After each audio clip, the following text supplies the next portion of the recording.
they say, are A and B mutually exclusive? Okay, that's the first question. We'll deal with the other question next.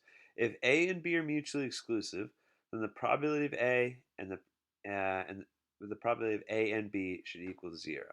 Okay, if A and B are mutually exclusive, then the probability of A and, that's the and symbol, B, that should equal 0. So we might have to do some math to go find that, but this has to be somehow stated for us to say A and B are mutually exclusive. And we can get that from the conditional formulas here. Let's see. We want to have something to do with A and B, so this is the only one we can turn to, the probability of B given A. And if you use your conditional probability formula, the probability of B given, sorry, I think I just said and there. That says the probability of B given A. So the probability of B given A is equal to 0. What that means is that the probability of B and A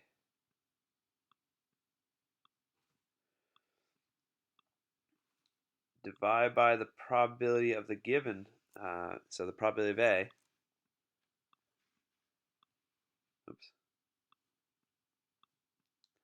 that this whole thing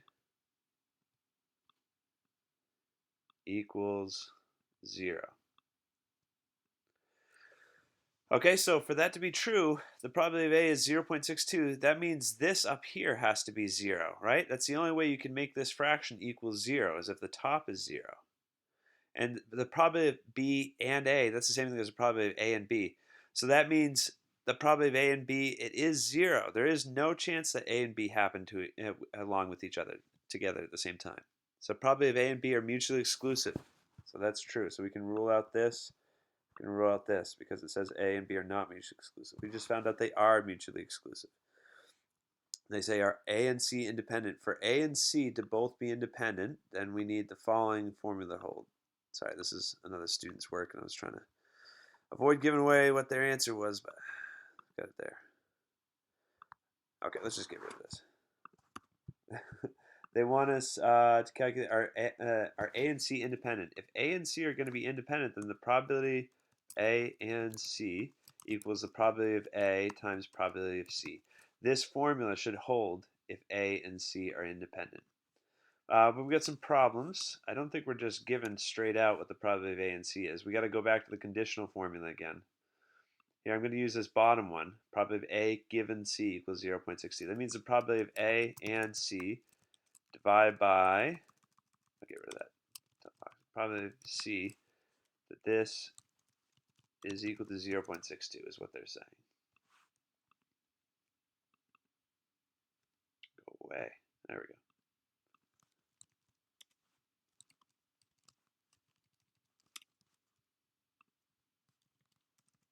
Okay, 1 second, almost got it. There we go. Okay, so the probability of A given C, that's the same thing as probability of A and C divided by the probability of C. That's the conditional probability formula. Just plugged everything in.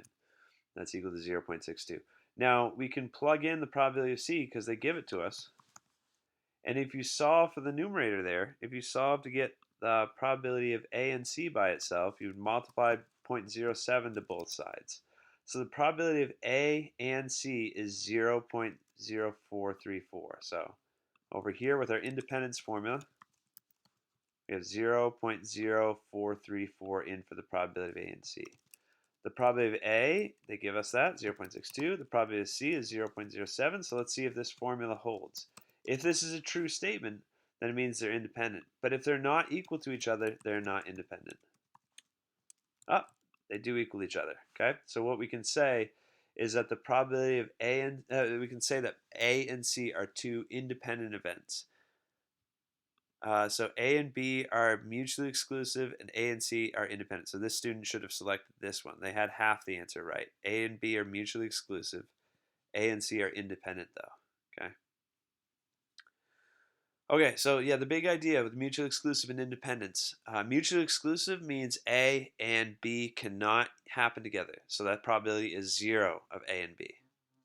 To be independent, then the probability of A and C should equal probability of A times probability of C. This formula up here. You got to be able to plug in the numbers into the independence formula and get it out a true statement if they're independent. If they don't equal each other, then you would say A and C are not independent.